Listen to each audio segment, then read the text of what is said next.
Hello good morning बच्चों। जैसा कि आप लोगों को पिछले लेक्चर में हमने एक्सरसाइज 1 वास्तविक संख्या को समाप्त कर दिया था।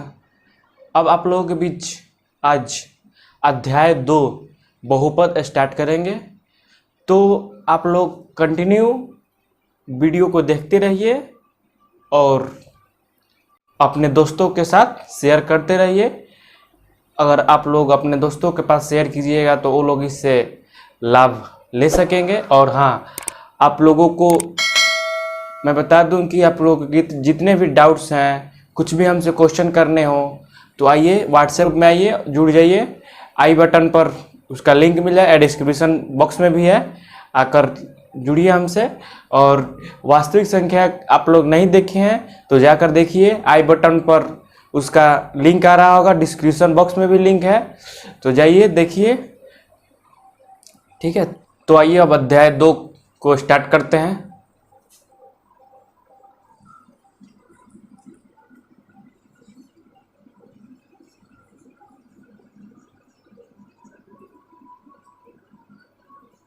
अध्याय 2 है बहुपद।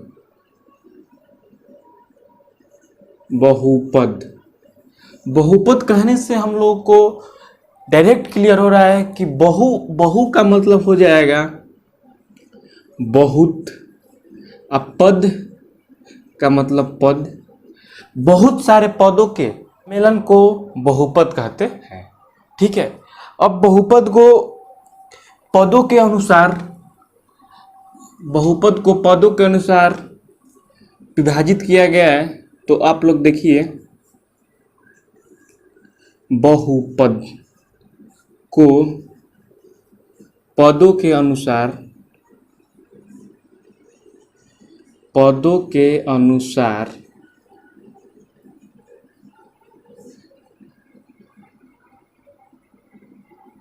बहुपद के पदों के अनुसार प्रकार, मतलब कितने प्रकार के होते हैं। ठीक है, तो अब देखते हैं। सबसे पहला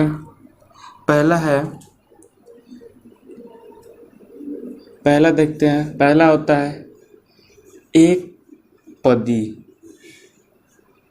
एक पदी उसे बोलेंगे जिसका पद एक हो, अर्थात जैसे 2x, एग्जाम्पल 2x, 3x। ठीक है, अब दूसरा होता है द्विपदी। जिसका पद 2 हो उसे द्विपदी कहते हैं। जैसे 2x प्लस 3x प्लस 1। ठीक है, इसी को हम लोग पद बोलते हैं। इसमें 2 पद है, इसमें 1 पद है। ठीक है, तो अब तीसरा है त्रिपदी।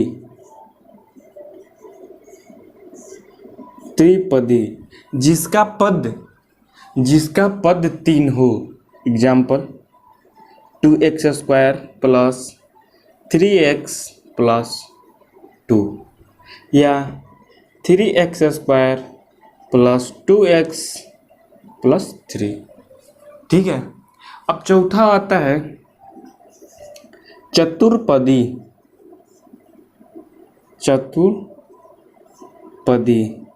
चतुर्पदी जिसका पद 4 हो, जिसमें पदों की संख्या 4 होती है, उसे हम लोग चतुर्पदी कहते हैं।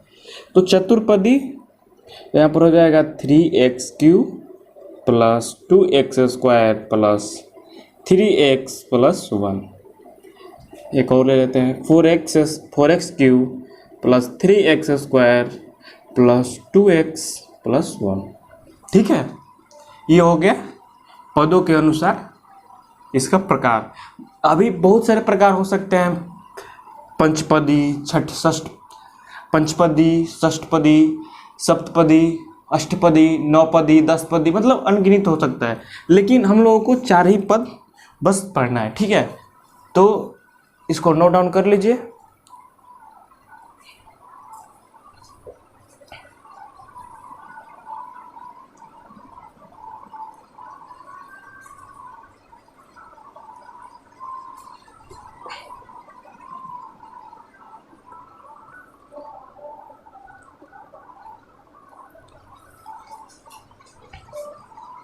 नोट डाउन कर लिए होंगे। अब मैं आप लोगों को बता दूं कि इसमें कौन चर पद होता है, कौन अचर पद होता है। ठीक है, तो देखिए, एक होता है चर पद, दूसरा होता है अचर पद। ठीक है, आप लोग पढ़े होंगे पिछले क्लास में। ठीक है, एक होता है चर और दूसरा होता है अचर। ठीक है, तो देखिए, चर उससे बोलते हैं जो x y z dot dot dot dot के रूप में हो। चर पद x y z dot dot के रूप में हो, उसे हम लोग चर पद बोलते हैं। इसी को हम लोग चर बोलते हैं। चर का जब हम लोग इंग्लिश मीनिंग निकालेंगे तो इसका इंग्लिश मीनिंग होता है वेरिएबल,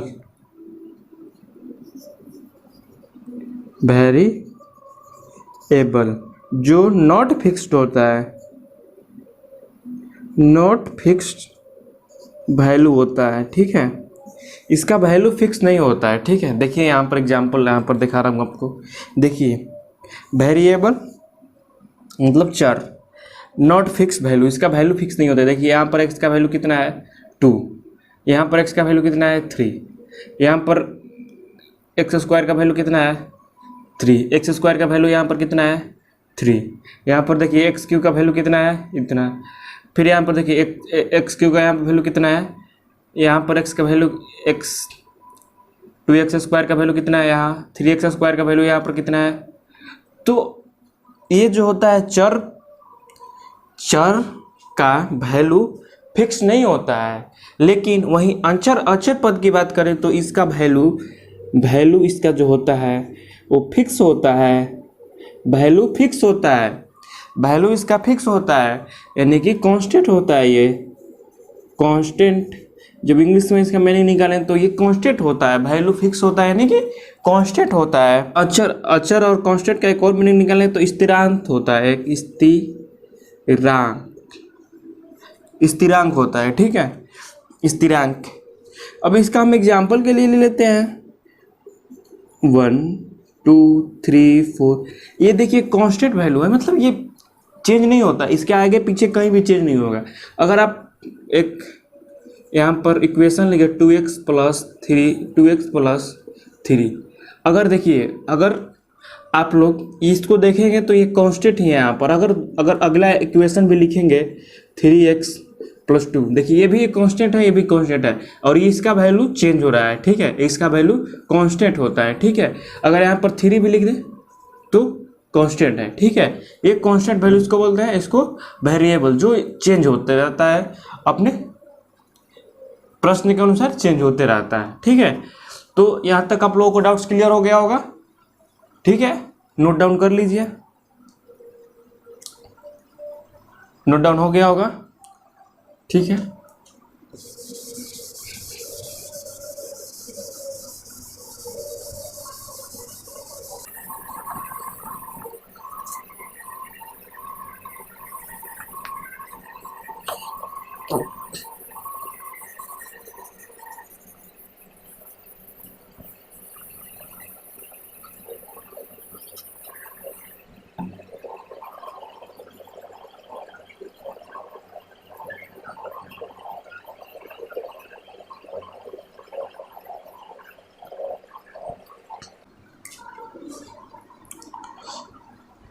अब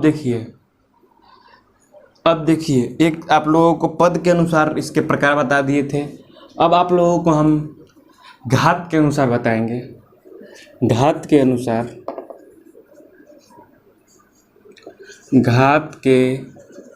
अनुसार बहुपद के प्रकार। ठीक है, घात के अनुसार बहुपद के प्रकार। तो देखिए पहला होता है इसमें एक घाती बहुपद,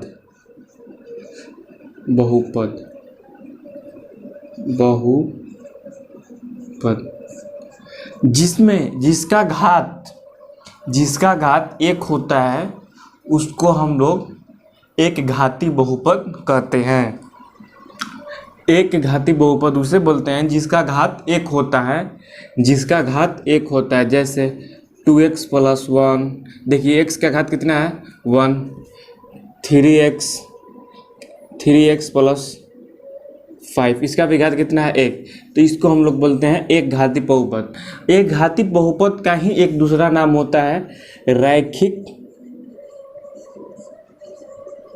ठीक है, एक घाती बहुपद, अगर क्वेश्चन आप लोगों को ऑब्जेक्टिव पूछ देगा कि एक घाती बहुपद का दूसरा नाम क्या है, तो रैखिक। ठीक है, अगर ऐसे भी एग्जाम्पल ऐसे दे देगा कि 2x + 3 में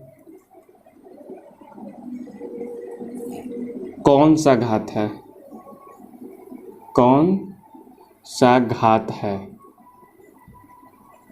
ठीक है। ऑप्शन दे देगा एक पदी, दे देगा दूसरा रैखिक,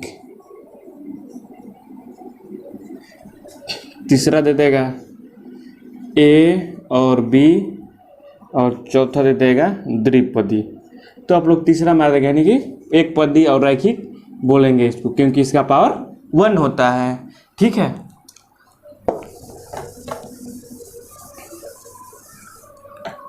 तो अब दूसरा आता है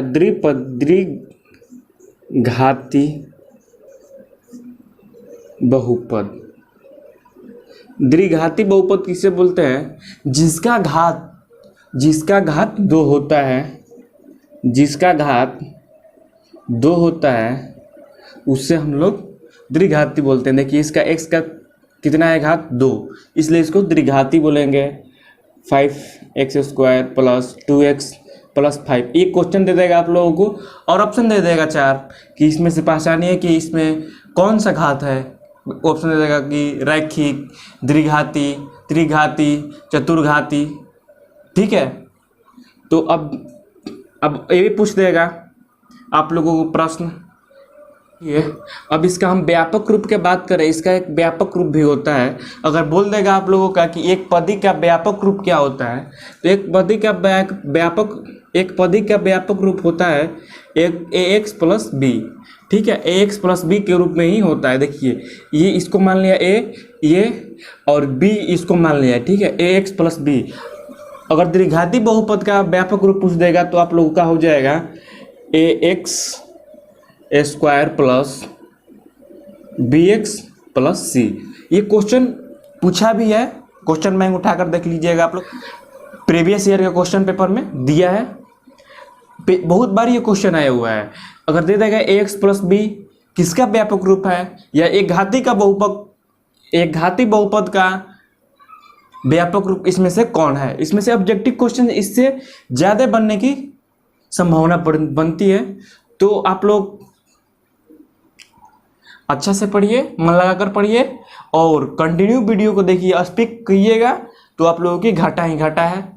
ठीक है, तो द्विघाती बहुपद 2x² 3x + 5 ये हो गया। ठीक है, इसका व्यापक रूप ax² + bx + c हो गया। अब आता है तीसरा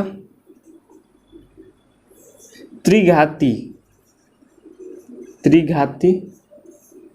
बहुपद। त्रिघाती बहुपद उसे बोलते हैं जिसका घात 3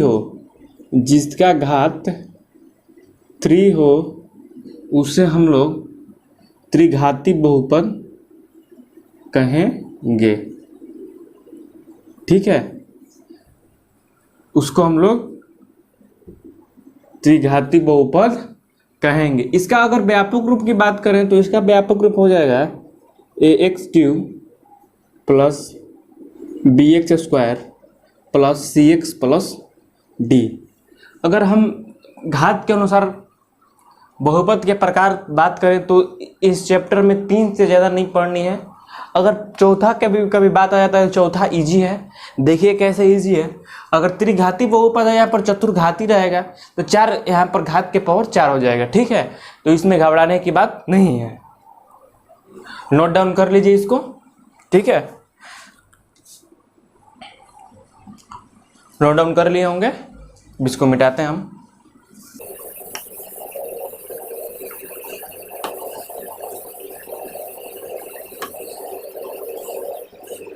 ये जो वीडियो लेक्चर है एक्सरसाइज 2 का पार्ट 1 है, ठीक है, जो बेसिक क्लियर कराएंगे आप लोगों को और एक्सरसाइज 1 क्लियर करा देंगे, ठीक है। तो अब आते हैं दूसरा एक और टॉपिक ले लेते हैं। अब गुणांक किसे बोलते हैं? गुणांक किसे बोलते हैं? तो चर पदों के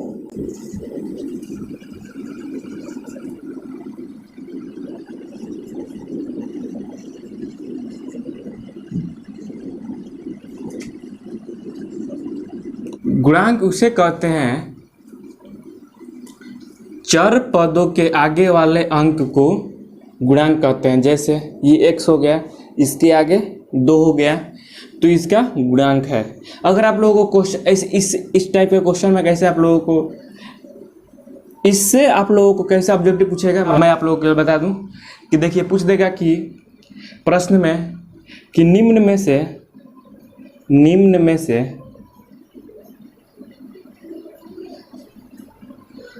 2x का गुणांक कौन है, ठीक है। ये आप लोगों को दे दिया रहेगा, तो अब ऑप्शन दे दिया हुआ रहेगा A 2 B 3 C 4 D non, ठीक। तो आप लोग जब आप लोग बता दूं कि मैं बता दिया हूं कि गुणांक उसे बोलते हैं जो चर पदों के आगे वाले अंक को गुणांक बोलते हैं। तो चर पद ये है तो इसके आगे चर पद ये है तो इसके आगे क्या है 2, डायरेक्ट आंसर मार देंगे 2, ठीक है। मतलब इससे आप लोगों की ऑब्जेक्टिव बहुत ज़्यादा क्लियर हो जाएगी। अगर आप लोगों को ऐसा ऐसा ऑब्जेक्टिव देगा तो आप लोग बेहिचक बिना सोचे थोड़ा सा देखेंगे, बस आप लोग टिक कर देंगे, ठीक है। अब देखिए बहुपद के मान। अब ये गुणांक आप लोग के लिए हो गया। अब बहुपद के मान कैसे निकलेगा बता दूं मैं आप लोगों को। देखिए एक क्वेश्चन दे दिया रहेगा आप लोगों का x² प्लस 2x प्लस 3, ठीक है। जहाँ x इक्वल टू 2, बस ये क्वेश्चन रहेगा, दिया रहेगा आप लोगों का, ठीक है। तो आप लोगों को क्या करना है, जहाँ x इक्वल टू 2 है, ठीक है। तो देखिए अब तो यहाँ पर हम इसका वैल्यू लिख लेंगे, या p से डिनोट कर रहा है, इसका बहुपद को p से डिनोट कर रहा है, ये बहुपद है तो इसको p से डिनोट करेंगे। p x का वैल्यू यहाँ पर px इक्वल टू हल करेंगे इसको x² प्लस 2x प्लस 3, ठीक है। तो यहाँ पर जब x का वैल्यू कितना दिया हुआ है 2, तो 2 का whole square plus 2 multiply by 2 plus 3, तो ये हो जाएगा 4 प्लस 4 प्लस 3, ये हो जाएगा 4 4 8 3 11। ये हो गया आप लोगों का बहुपद के मान। यही होता है बहुपद के मान निकालने का तरीका, यही होता है, ठीक है। ठीक है, समझ गए होंगे। एक इस पर एक और 2-3 क्वेश्चन दे देता हूँ, आप लोग करके देख लीजिएगा। अगर नहीं आए तो ग्रुप में आइए और उसका भेजिए आई बटन पर, आपका वहाँ पर आई बटन पर आ गया होगा ग्रुप का लिंक, या डिस्क्रिप्शन बॉक्स में दिया हुआ है, ठीक है। क्वेश्चन आप लोग के लिए मैं दे देता हूँ कि आप लोग कर लीजिएगा। 3x² plus 2x plus 3 4x³ plus 9x² plus 3x plus 1 8x² plus 9x plus 3। इसका x का वैल्यू हो जाएगा x इक्वल टू पूरा का 3। नोट डाउन कर लीजिए और इसको आप लोग हल कर लीजिए कि सोल्व भी करा दूं। नहीं, आप लोग आलसी हो जाएंगे, इसलिए आप लोग खुद से सोल्व कीजिए इसको। और आप लोग को अगर सोल्व कीजिएगा तो आप लोगों के डाउट्स क्लियर हो जाएंगे। ठीक है, नोट कर लिए?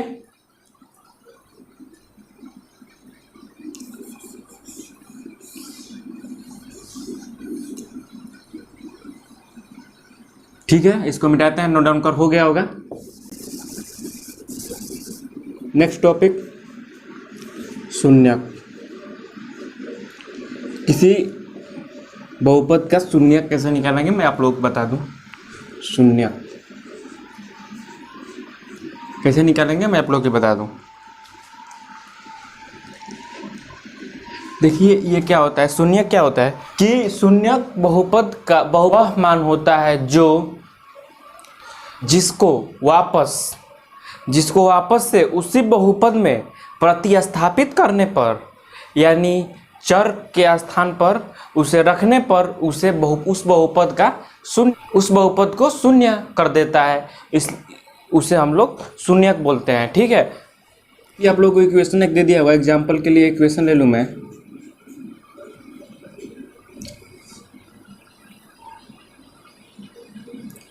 टू एक्स स्क्वायर, एग्जाम्पल से आप लोगों को समझ में आ जाएगा। 2x² प्लस 5x प्लस 3, इसका शून्यक निकालने के लिए दे दिया रहेगा। ठीक है, तो यहाँ पर शून्यक निकालने के लिए तो यहाँ पर वही रूल बनाएंगे, x इक्वल टू शून्य, मतलब शून्य का मतलब तो यही हुआ ना कि x इक्वल टू शून्य। तो यहाँ पर हो जाएगा, बहुपद को लिख लेंगे। ठीक है, तो पहले हम लोग इसको गुणनखंड करेंगे। ठीक है, इसका गुणनखंड करेंगे। तो गुणनखंड करते हैं, तो अब गुणनखंड करेंगे तो फर्स्ट और लास्ट में गुणा होता है।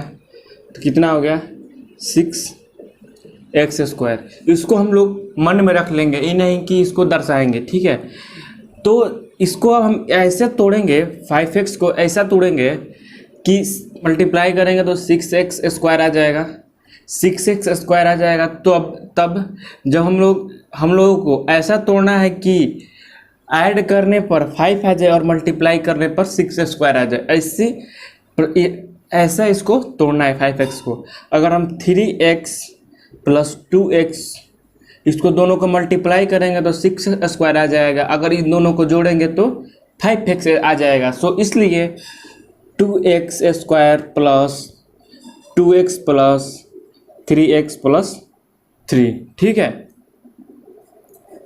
तो इसमें से इन दोनों को पेयर कर लेंगे, दो को एक साथ। तो इसमें से 2 कॉमन आया, 2x कॉमन आया, x प्लस 1 प्लस इसमें से 1 कॉमन, 3 कॉमन, इसमें से 1 प्लस x प्लस 1। हम लोग का गुणनखंड जब सही होगा तब सही होगा कि जब ये दोनों बराबर हो, तभी हम लोगों का गुणनखंड सही होगा। ठीक है, तो यहाँ पर हो जाएगा 2x प्लस 3 और एक इन दोनों को एक बार लिख लेंगे, x प्लस 1।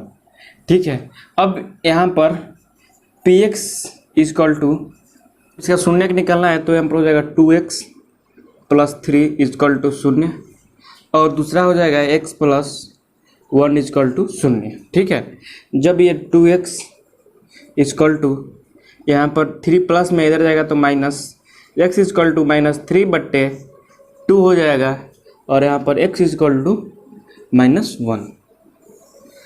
x का वैल्यू आ जाएगा -3/2। अगर हम इस इक्वेशन में अगर इन दोनों वैल्यू को पुट करेंगे, अगर इक्वेशन में अगर इन दोनों वैल्यू को पुट करेंगे तो इसका मान 0 आ जाएगा। देखिएगा 2x² प्लस 5x प्लस 3।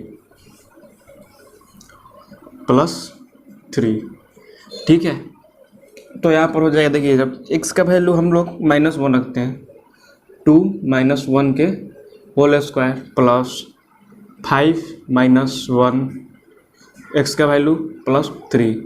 तो जब हम 2 -1 का स्क्वायर करेंगे तो +1 हो जाएगा, और इसको जब हम लोग गुणा करेंगे तो प्लस प्लस प्लस का 5 है और माइनस का 1, तो प्लस माइनस माइनस होता है, आप लोगों को पता होगा, -5 + 3, ठीक है।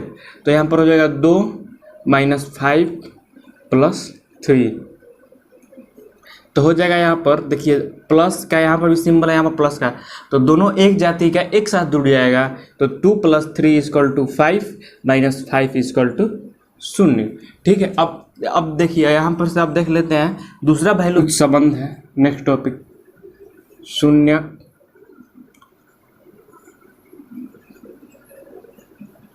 और गुणांक के बीच संबंध। क्या संबंध है आप लोगों को मैं बता दूं कि देखिए जब किसी भी बहुपद का व्यापक रूप जो होता है ax² + bx + c होता है, ठीक है, बहुपद का व्यापक रूप होता है, ठीक है। तो अब देखिए जो इसका शून्यक और गुणांक जो होता है अल्फा और बीटा होता है, अल्फा और बीटा होता है, ठीक है। जब किसी प्रश्न में अगर पूछते हैं शून्यकों का गुणनफल, गुणनफल मतलब गुणा इक्वल टू शून्यकों का गुणनफल इक्वल टू हो जाएगा, शून्यकों का गुणनफल बराबर हो जाता है, देखिए गुणनफल जब पूछ दिया तो देखिए जो इसमें से स्थिर, देखिए शून्यकों का जब गुणनफल पूछ दिया तो जो इसमें से स्थिर है, स्थिर यानी कांस्टेंट कौन है, c, तो कांस्टेंट है तो यहाँ पर लिख देंगे पहले कि जो स्थिरांक मतलब स्थिर है वो जो, ठीक है, स्थिरांक बटे x² के गुणांक,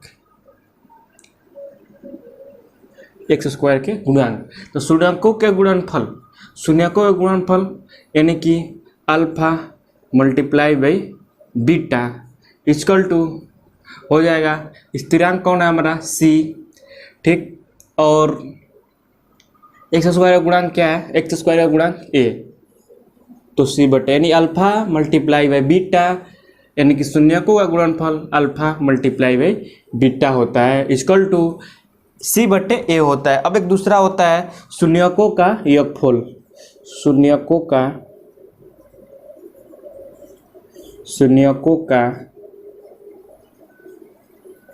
योगफल, शून्यकों का योगफल इक्वल टू हो जाएगा कि जो इसमें से शून्यकों का गुणनफल हो जाएगा x का गुणांक बटे x² का गुणांक, ठीक है, तो x का गुणांक बटे x² का गुणांक, तो शून्यकों का योगफल मतलब जोड़, तो यानी कि alpha + beta equal to x का गुणांक क्या है, x का गुणांक b, यहाँ पर जो होता है ये x माइनस में होता है, ठीक है, माइनस में, तो यहाँ पर -b, x² का गुणांक क्या है a, तो -b बटे a होता है, ठीक है। इसको ध्यान से एकदम दोनों को अच्छा से देख लीजिएगा क्योंकि ऑब्जेक्टिव टाइप पूछ देगा कि निम्न में से कौन शून्यकों का गुणनफल है, यानी कि अल्फा × बीटा इसमें से कौन है, c बटे b बटे में, मतलब भूलने के लिए आप लोगों को बहुत सारे ऑप्शन दे दिया होगा, तो आप लोग घबराइए नहीं, मैं जो बताया हूँ कंसेप्ट उसी कंसेप्ट को फॉलो कीजिए, आप लोग ऑब्जेक्टिव प्रश्न को हल करके आइए, ठीक है, तो नोट कर लीजिए, ठीक है। अब मैं कुछ आप लोगों के लिए एक और बता देता हूँ, जब ये तो 2 घात का हो गया, कभी कभी त्रिघात का भी दे देता है, यानी कि 3 घात का भी दे देता है, तो मैं आप लोगों के लिए 3 घात के वाला बता देता हूँ। 3 घात वाला प्रश्न कैसे दे देगा, ऐसे दे देगा ax Q plus 2x square plus 2x plus 1, ठीक है, ऐसे दे दिया रहेगा आप लोगों को। तो इसका जो होता है शून्यक जो होता है अल्फा बीटा और गामा होता है, ठीक है, अल्फा बीटा और गामा होता है, अल्फा बीटा और गामा होता है, ठीक है। जब इसका पूछ देगा कि इसका योगफल क्या होगा इन बहुपद का, इनके शून्यकों का, इसका पूछ देगा कि शून्यकों का योगफल, शून्यकों का योगफल इक्वल टू क्या होगा, ठीक है। शून्यकों का योगफल क्या होगा, तो शून्यकों का योगफल होता है, देखिए होता है थोड़ा सा बस चेंजिंग है उससे, माइनस एक्स स्क्वायर का गुणांक, एक्स स्क्वायर का गुणांक बटे एक्स क्यू का गुणांक, ठीक है, equal to minus x square का, जब इसका हम लोग व्यापक रूप पहले लिख लेते हैं, व्यापक रूप हो जाता है जो A x cube plus B x square plus x square B square plus C x plus D होता है, ठीक है, ये होता है इसका व्यापक रूप। तो यहाँ पर एक्स स्क्वायर का गुणा कितना है बी, तो b minus b, x cube का गुणांक ए माइनस बी बट्टे, यानी कि शून्यकों का योगफल इक्वल टू माइनस बी बट्टा, जो उसका भी, उस बहुपद का भी शून्यकों का योगफल यही आया था माइनस बी बट्टे ए, यानी alpha plus beta plus gamma equal to minus b बट्टे ए, ठीक। अब शून्यकों का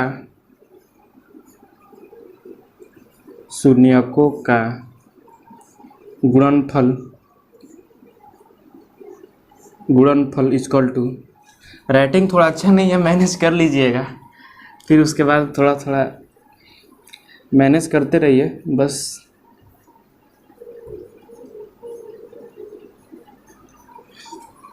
गुणनफल इक्वल टू हो जाएगा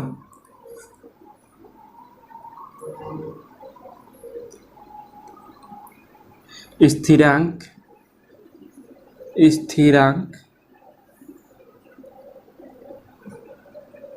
बट्टा में एक्स क्यू का गुणांक। उसमें क्या था कि स्थिरांक बट्टे एक्स स्क्वायर का गुणांक, तो इसमें एक्स क्यू का गुणांक दे दिया है, उससे कोई दिक्कत नहीं है, ठीक है। तो यहाँ पर हो जाएगा स्थिरांक, यहाँ पर कोई प्रश्न रहेगा 4x, तो यहाँ पर हो जाएगा स्थिरांक क्या है डी और एक्स क्यू गुणांक ए, यानी कि डी बटे अल्फा बीटा और गामा इक्वल टू हो जाएगा डी बट्टे ए।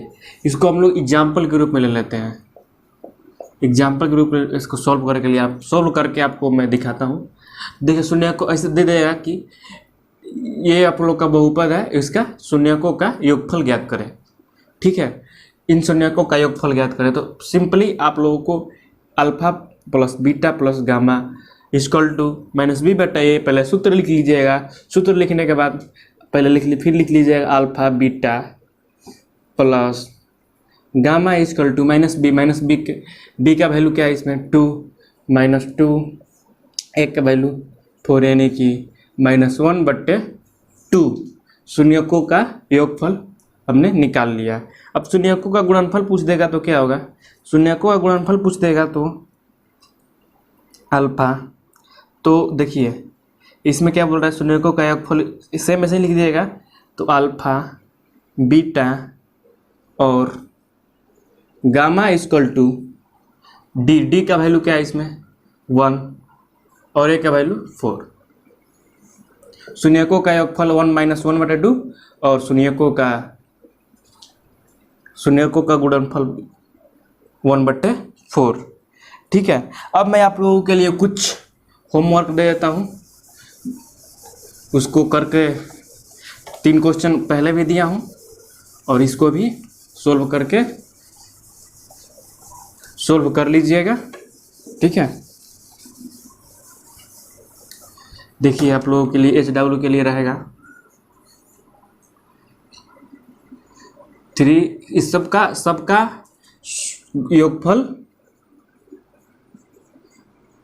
योगफल और गुणनफल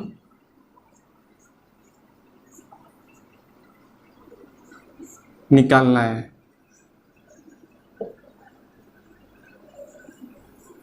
ठीक है, इन सब का आप लोगों के लिए गुणनफल और योगफल निकालना है।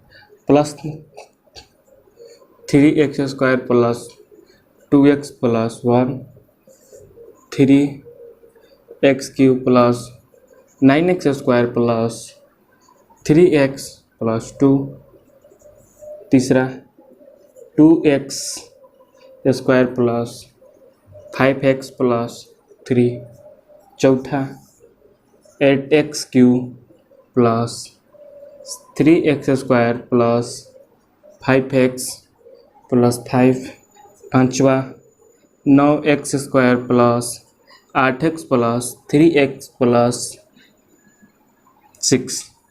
5 क्वेश्चन, 2 3 4 5 क्वेश्चन आप लोगों के लिए जरूर रहेगा। तो अब कल मिलते हैं, एक्सरसाइज कराएंगे, कल से एक्सरसाइज कराएंगे इसका। ये आप लोगों को आज बेसिक क्लियर करा दिया, और आप लोगों को जब हम एक्सरसाइज कराएंगे तो आप लोग क्वेश्चन खुद ब खुद आप लोग बनाते जाएंगे। बस आप लोग क्वेश्चन देखेंगे, या क्वेश्चन आप लोग NCERT बुक है आप लोगों के पास, तो आप लोग अभी लेक्चर ख़त्म होने के बाद ये क्वेश्चन करके आप लोग अभी जाकर NCERT बुक पलटिए और देखिए आप लोगों का एक्सरसाइज बनता है कि नहीं बनता है। वैसे तो मैं अगले लेक्चर में कराऊंगा ही कराऊंगा, फिर ऐसे अगर आप लोग अपने से बनाएंगे तो क्लियर ज़्यादा होगा। तो तब तक के लिए आप लोग बनाइए और सॉल्व कीजिए। और अगर आप लोग वास्तविक संख्या का लेक्चर नहीं देखे आए हैं तो लिंक आई बटन पर यहाँ पर क्लिक करिए, और डिस्क्रिप्शन बॉक्स में लिंक है। वैसे तो डिस्क्रिप्शन बॉक्स में कब का लिंक पड़ा हुआ है, तो देख क्यों नहीं रहे हैं, जाकर लेक्चर ख़त्म हो गया जाकर देखिए। वास्तविक संख्या भी आप लोगों को क्लियर होगा, उसमें भी आप लोगों को ऑब्जेक्टिव टाइप का क्वेश्चन जितना भी है उसका मैं करा दिया हूँ। और जब आप लोगों का लेक्चर समाप्त हो जाएगा, यानी मैथ का बुक ख़त्म हो जाएगा, तो आप लोगों को ऑब्जेक्टिव टाइप का क्वेश्चन कराऊंगा। ठीक है, तो तब तक के लिए बाय, टेक केयर।